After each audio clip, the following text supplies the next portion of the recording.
This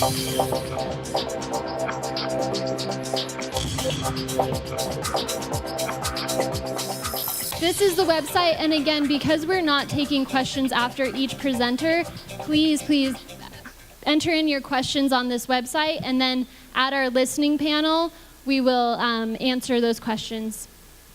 So now we're going to dive into a little bit more of the technical issues and topics. So this next presentation, will be done by the buyers in General Services, including myself, and Janelle Schaefer. Janelle is a senior buyer. She's been with the division for 3.5 years. And then we'll also have Cecilia come up towards the end to speak about doing business with the city and her courses and what she does. So I will hand it over to Janelle. Should I grab this one?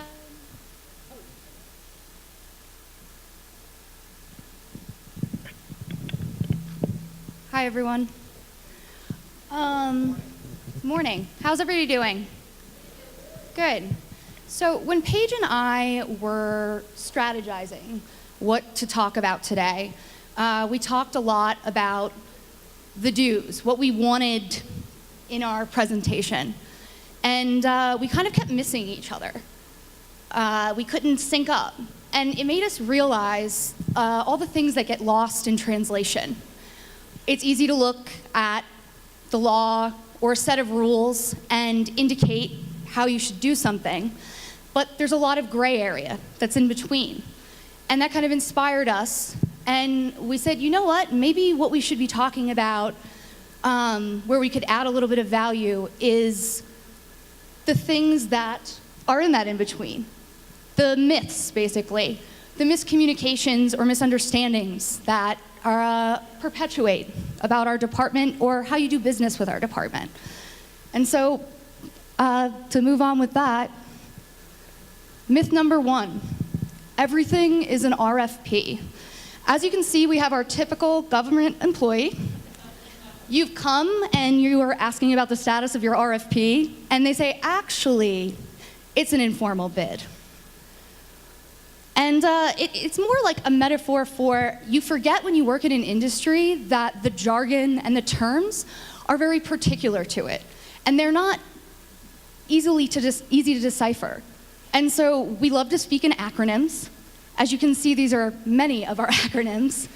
And at times that can be a bit confusing. So if I'm going to say that it's a myth that everything is an RFP, right? What is an RFP? A request for proposal is a invitation for a business to submit a bid, but it's special in that we take into consideration technical merit and price. When in other bids, we typically just take into consideration price and ability to meet specifications. And I could spend all day going through all of the acronyms, which I don't know if that would fit into this time slot. So instead what I'm going to do is talk about if everything isn't an RFP, I can say in order to do business with the city, everything is a contract. So there's a lot of confusion about what is the difference between a PO, purchase order, a BPO, blanket purchase order, and an MPO, a master purchase order. The one thing they all have in common is they're basically what authorizes you, or it's our promise to pay. It's really moving forward with our business relationship. And so the PO is for one specific project, goods and or related services that will, once it's fulfilled, be closed out. So very small. A blanket purchase order is a contract for goods and services related to for an entire fiscal year. We lock in the pricing, but it acknowledges that an agency's needs continue in different ways throughout a year. And finally, the master purchase order, which is a contract over multiple years with the terms spelled out for goods and services in relation to. So with all of this talk, I don't know if anyone else is wondering, but do you really need a PO, a BPO, or an MPO to do business with the city? So the answer to that is yes. So we hear a lot, I gave a proposal for the job, where's my purchase order? So that's myth number 2, because giving a proposal is just the first step. We wanted to talk to you all a little bit about what steps do the agencies go through when they're deciding when they have a need. So first they start that the need is identified. And this across agencies, right, is one of the first steps. They then go to their budget office and their managers and say, do we have the budget to cover this need? After that, they define the scope of work, which, as you all know, is how many, what type, size, shape, color, all of that information is then gathered. Once that information is gathered, that whole request goes to the purchasing division. So purchasing will then look at that information, and per our charter and code, will decide what the best procurement method is with our laws and what governs our office. Once that procurement method is decided, then whether it's a bid, whether it's an open market that is employed, and once that ends, that's when the purchase order is issued to the supplier. And that's when it's time to really get to work. And so that is a very high-level process of how the process goes through within the city. So Paige and I defined for you the different types of contracts, right? And then the process to get them. And I couldn't help but think, you probably are really interested in the master purchase order, right? Like, that's the one that really entices people. Which brings us to our next myth. I should only go for the big, high-dollar contracts. What I say to that, and what I've seen in my experience with the city thus far, the most successful small businesses that are able to grow and really nurture their relationship and expand out to other agencies, they start small, but they think big. So those $2,000 purchase orders, they're so critical because, as we've said, navigating the city processes isn't always easy. So in those types of situations, you get to really learn the city processes and set yourself up for success. I remember there was this one instance where a small business had waited 3 years to bid on these 2 contracts. And the opportunity finally came up, and the first one posted, they responded, and they were missing one form that gets required with business every single time. So they were disqualified. When the second opportunity came up, though, they learned their lesson. They won that contract. And so if we are able to share that type of wisdom and help you navigate it in low-stakes environments, when those big opportunities come up, you'll shine.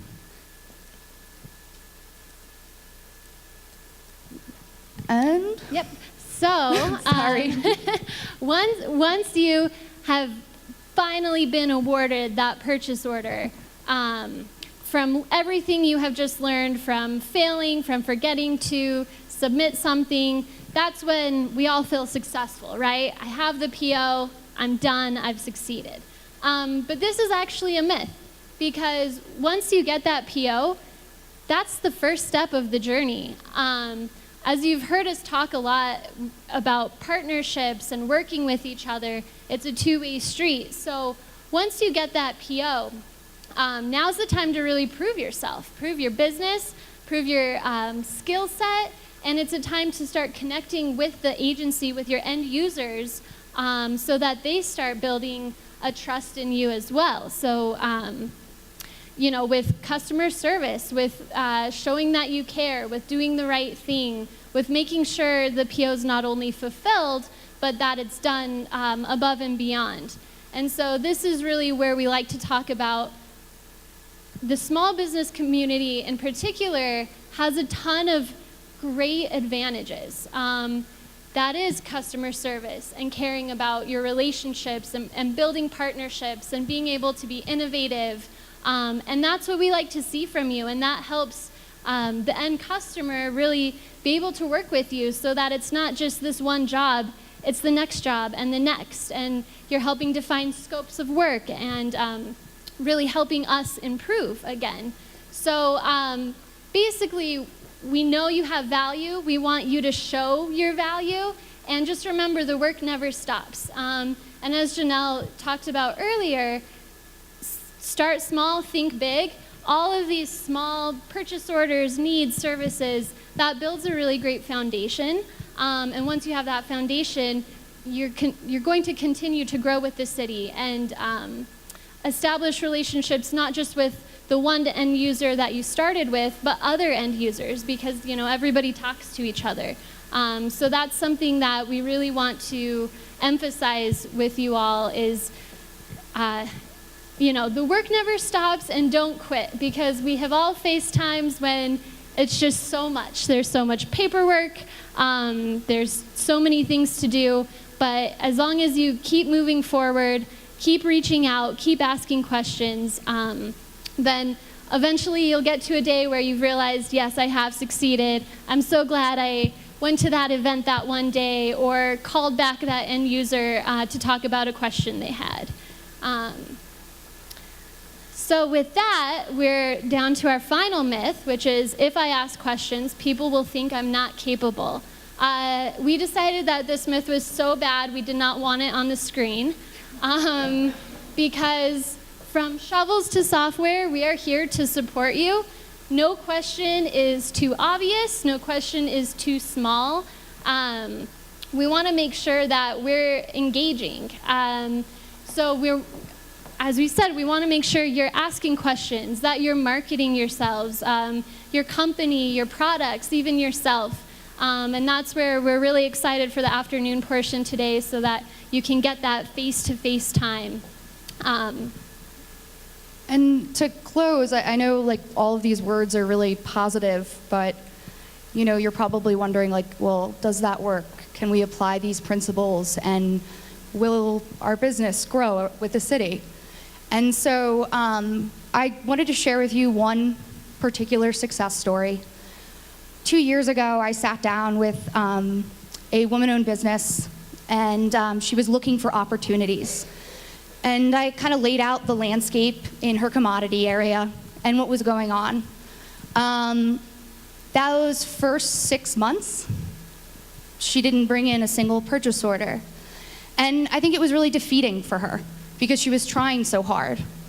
But eventually she cracked through with one agency, and it was a $1,500 PO.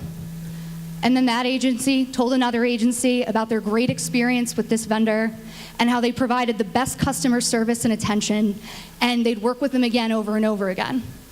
And so $1,500 turned into $6,000, turned into her ability to compete for a contract and win it now. And that's resulted in $700,000 of business. It's real. I was just talking about her the other day because someone had put in a purchase order request, and I was talking to the end user, and I said, well, what made you pick this individual? And he said, she listened to me. From the start, I could tell she really cared about my project. So don't give up, keep going, and we really are here to help you succeed. And so as you heard, ask questions. The other thing we really, really suggest is to attend Cecilia's 5 Steps to Doing Business with the City class. And so Cecilia will come up now to discuss that a little bit more.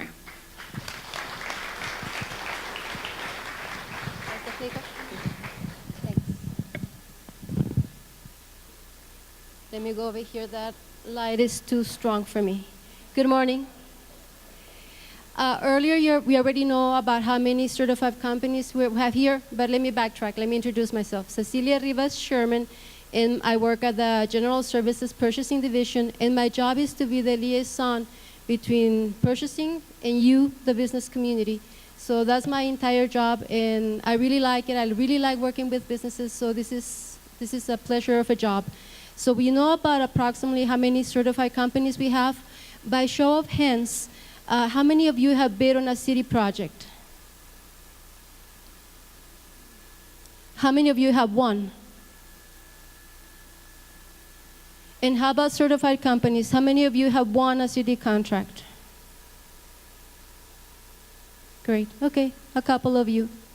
Well, the goal for next time is that there's more hands up when the question comes up about awards, because the whole thing, I mean, all of this, you know, we talk about awards. Janelle and Paige talked to you about the RFPs and all of that. All of this boils down to money. You know, you are here so that you can win an award, so that you increase your sales. That's the bottom line. And thank you for being here. As Paige mentioned, you know, I offer this training. My experience before coming to the city has been in sales and as a business consultant.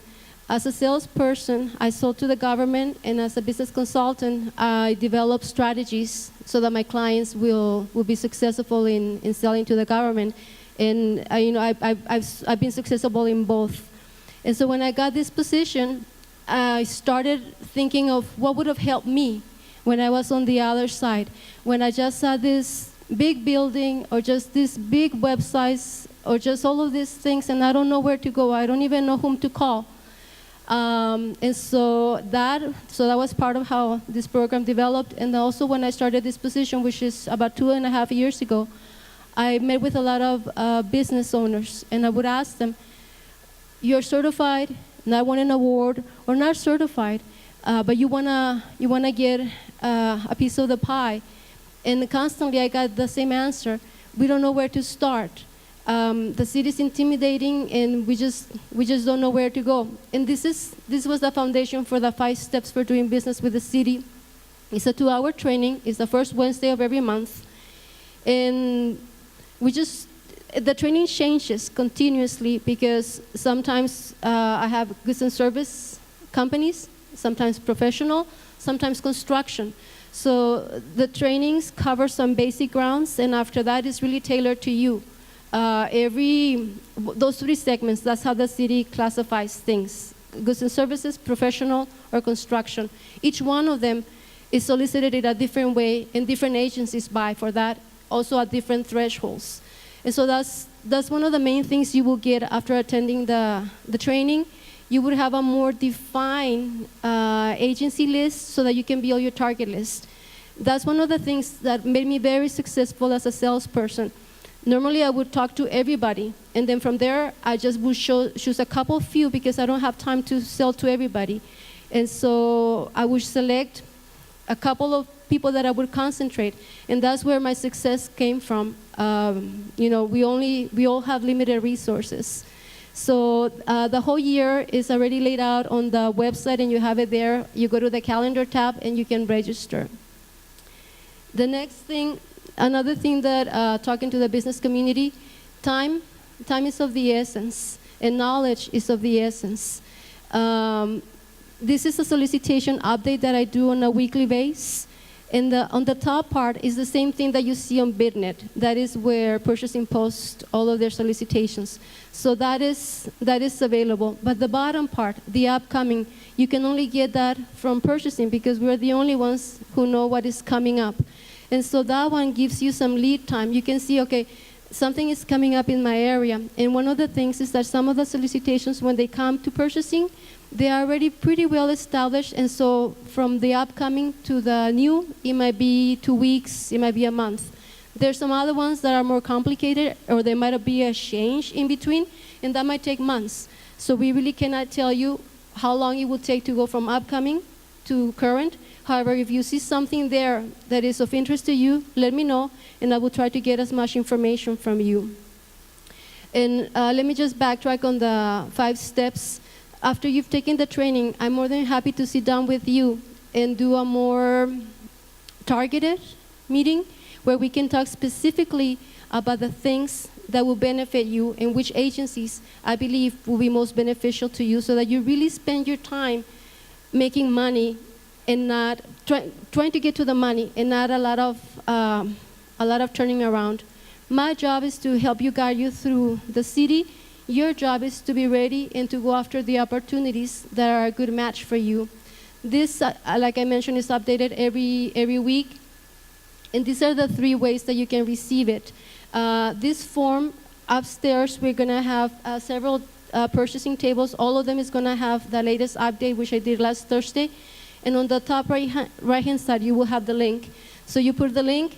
I ask you 4 questions. I just want to know a little bit about the market. So I ask you 4 questions, and then your contact information, and you receive it on a weekly basis. And also when I also posted on LinkedIn, and every week I look for one solicitation that has a small business appeal. And so this one is for a plumbing company. Brandon talked earlier about the preference points. This is a preference point solicitation. We have 13 certified vendors, so everybody's welcome to bid. Everybody can bid on this one. However, those 13 Denver certified vendors will get a 10% price preference. And so, but that I showcase that one doesn't mean that that's the only one. Every day there's new ones, so just go through the entire list. And then lastly, I post them also on our purchasing website on the calendar tab. So if you go through every Thursday, years back, you can see what we were buying during those times. And that's my spiel. We'll be here later on for questions. Thank you.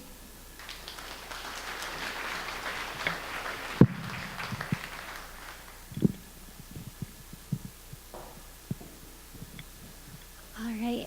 And again, just to remind everyone, any questions you have, go to menti.com, type in this number, 464865, and we're seeing those questions come in. It's exciting, so please ask any questions that are on your minds.